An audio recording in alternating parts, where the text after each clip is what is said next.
All right, we're going to do one final review of using typography. Let's create this document together. We're going to create a new document. Let's go ahead and change it to inches first. We're going to make this 5 inches by 5 inches with 150 resolution. And for the background color, we can just set it to white and hit create. We're eventually going to remove the background, so this background doesn't really matter a whole lot, but we'll leave it on there just so we can see.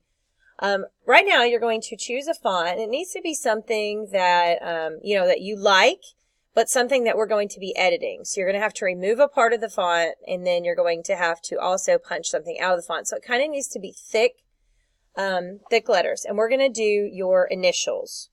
So my initials are TDS. Fun fact about that, my parents gave my brother and myself the exact same initials. And I think the goal was that if my brother was a football player, he would be Touchdown. Well, my last name wasn't Skinner whenever I was a kid, but it would be a perfect initials for a football player. And then, of course, I went to a high school that didn't have football, so that was fun. And, of course, I was a girl, so that kind of ruined everything. My brother-in-law, though, came after me 4 years later, and again, he does have the exact same initials. All right, so you should have downloaded a font specifically for this. I'm just going to use a font that's already in here, but you need to go pick a font that you like, okay? We want to make it just big enough to where it fits. So there we go. Okay. So all of ours are going to be different sizes here for these, and that's totally fine. Next, we're going to take and create text on a path, which we've done in the past. So you're going to grab your pen tool, and we want to use this to draw a path, not a shape.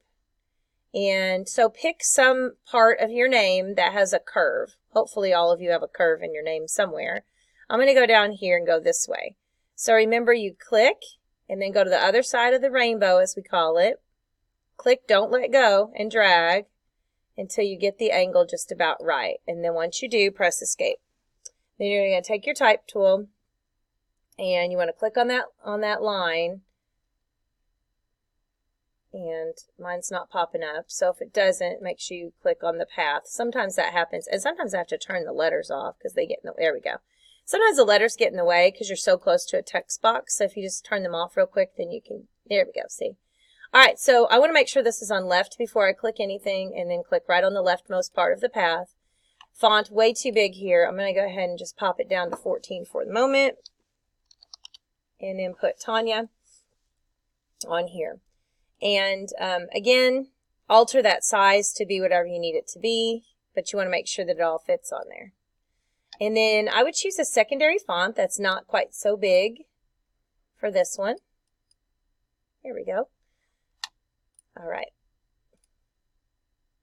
Oh, look, I turned the alignment on this other one off, and apparently I had it differently. No big deal. I'm just going to take my move tool and put this in place. All right. So there we go. This font's kind of big, so the text is kind of awkwardly placed. Let's scoot that down a little bit. And remember, you can always still modify your path. So if I click in here with my type tool, I can still change the size of it if I need to. Alternatively, I can take this white arrow, and remember, you have to click and hold. The black is the path selection, the white's direct selection. So if you grab a hold of the white one, then you can click and move your points. So like if you need to make it go a little farther out, or bring it in, or whatever. Since mine's on top of the line, it doesn't fit very well in there. Okay, and then also, if you wanted to flip it to the other side of the path, you take this white arrow and point to the middle of the path and just grab and pull it down. And now it's on the underside. Also, if you want it to be on the other side where it was, let me put it back up there and drag out so I can get it, but you want it down further, then all you're going to need to do is just select it and baseline shift it. So we're going to baseline shift it downward. There we go. And then now it's kind of on the middle of that path and it's not running into the letters. Okay? All right, so hopefully you've got that in there. Now go ahead and choose a color that's not black for everything. I'm going to go with kind of a maroon, maroonish red color. All right, there we go. That's good. And if you click to swatches here, you can create a swatch with your color. once I hit OK here, I can click on this little button here. I'm just going to call it Skinner, and then now I've got that color in here, right there. Skinner. Okay, so now I've got it. Now let me get back up on my other layer and double click, and then make it Skinner's color also. Okay, so now I've got my letters and I've got my path. So that reviews kind of some of that stuff that we've done already. Next, we're going to rasterize this TDS. So I'm actually going to lock my name so I don't accidentally mess it up. And come back here to this, which I'm actually going to move on top. And then we're going to rasterize this layer. When we rasterize it, it is no longer considered text. It's considered a bitmap or made of pixels. So I'm just going to right click out of here in the gray space and rasterize. Okay, now see, we can see the letters and it's no longer editable text. So this is kind of a big deal. Like, you can't change the font now.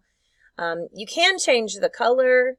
Well, actually, no, you can't change the color. I mean, it's just like if you drug in a picture. You could cheat and change the color by using a color overlay, but like you can't change it the normal way. Okay, enough of that. Let's go ahead and mess with this. So now that it's a rasterized layer, I can use an eraser on it. So I'm going to take my eraser, make sure you're using just the plain old eraser. Up here at the top, because this is font, they're sharp. So we want to make sure your brush is 100% hard. Now, you may not necessarily want a round brush. So if you go into your general brushes, there's your hard round. All of these are going to be round brushes. But you can switch to a different brush type if you want to. There's a bunch of different ones in here. But I'm going to click on here and go to Get More Brushes. Oh, no, I'm not. It's opening the Adobe thing. I don't want to go there. All right, we'll just stick with this then. Okay, my bad. We'll just go with this one. And that's fine for now. There are square brushes, too. I'm not sure where they're at now. They don't seem to be in here. Let me see if they're down lower. No? Weird. Okay, so I've got my hard round brush. And then what we can do is we can erase. So I just want to make this look a little different. I'm going to come in here, and I don't like how this S is so big at the top. I'm just going to kind of come in a little bit, cut into it. Now you want to be as smooth as possible, because obviously it's going to be obvious that this is not what this looked like in the beginning, but we don't want to make it like, oh my, look how bad that is. It's fine. The other thing to remember too is you can't make your letters closer together very easily. I mean, we can, just not real easily. Once we get done here. Okay, this is the world's ugliest S, but anyways, all right, so there it is. If you did need to pick this up and move it, by the way, you can use your magic wand tool, which we've used before. Click and hold the quick selection, grab it with the wand, just click it one time to pick it up, take your move tool, and you can scoot this guy over a little bit. Okay, there we go. Now, to turn these marching ants off, Control D, and you'll need to do that, or obviously you'll be still holding on to them. That's not too terrible. Okay, next we're going to, after you've adjusted a letter, and make sure that, you know, it's a noticeable adjustment, and you can do more than one letter. I mean, I could come up here and like, I'll make my brush bigger, and just kind of like, put a dip in this T. I made a sound effect. I don't know if you heard that. Okay, here we go. Good enough for now. All right, there we go. Okay. Now, we're going to punch out your last name, or you could do your first name again. It's really up to you. I'm going to punch it out here in the middle. So we want to make our text go down. So try to find a tall place that you can go down with. So I'm clicking and holding text and choosing vertical type for it to go downwards. Again, we need this to be kind of a thick font because it needs to, well, for lack of a better word, whenever we use it in a minute to bevel and emboss, it needs to be fat enough to punch. Okay, so I'm going to click over here. Oh, way too big again, so I'm going to drop this down about 16 or so. Skinner. So again, you can use the same font if it works for you. I think that's going to work. Can't quite, yeah, okay, it does. Yeah, we're good. All right, now, once we've done that, for this top layer of text, we just need to select these pixels. You can press Control and click here to select the pixels. See how that marching ants come on? Now press Control D. You can also right-click right here and select the pixels this way. Either way, as long as you are actually getting all the pixels for the letters. Okay? Now turn it off, and then turn back on your other layer and click on your other layer. Now you can use an eraser and it will only erase inside the pixels, but you can also just press delete on your keyboard. Bam. That's kind of easier, right? But yeah, you could also just have erased and it won't erase outside of the marching ants. Now I'm going to press Control D to deselect. So now it is deselected. And if we turn off the background, you can see it is transparent. So now we can actually see those letters. All right, so now that we've got this one kind of situated, let's go back to these other two, and I'm just going to adjust them up and down a little bit. Again, use the magic wand to grab a hold of a solid thing. So if yours has, it shouldn't, I don't think, because these are capital letters, but if it has little pieces, you may have to select more than once. And if you have to select more than once, choose the second option, which is add to selection, to add the extra pieces. All right, but once I do that, just grab your move tool, and I'm just going to shift this one up a little bit, and then press Control D to turn those ants off. And then I'm going to come over here and scoot this one. Oh, I locked it, right? So let me scoot it down a little bit. Okay, and then lock it back. And then we'll do the same thing for the S. I'm going to grab it with the magic wand, and then scoot it down here. All right, and Control D. And that's pretty much it. We've rasterized some letters, and we've punched with some letters, and we did a text on a path. All stuff that you should know how to do. I don't need this layer now, so I'm going to delete it. Now, finally, we're going to turn off that background layer, and we're going to export this out so that you could actually use it, say like on a Google slide. So we're going to File. Of course, you'll want to save yours first, but then Export and Export As. Now, normally we export as a JPEG. But in this case, it needs to be a PNG because PNGs can be transparent and JPEGs cannot. So this has to be a PNG with a transparency check. Okay, and you'll see it because you should see the little checkerboard. That's it. Just hit Export All, and I'm just going to call this TDS, and then you'll put that on your folder. I'm just going to throw mine in my pictures.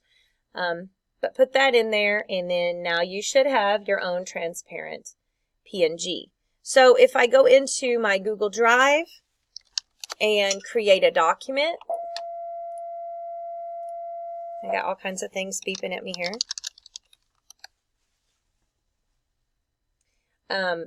So you're going to create a slideshow. This is how you're going to turn this in.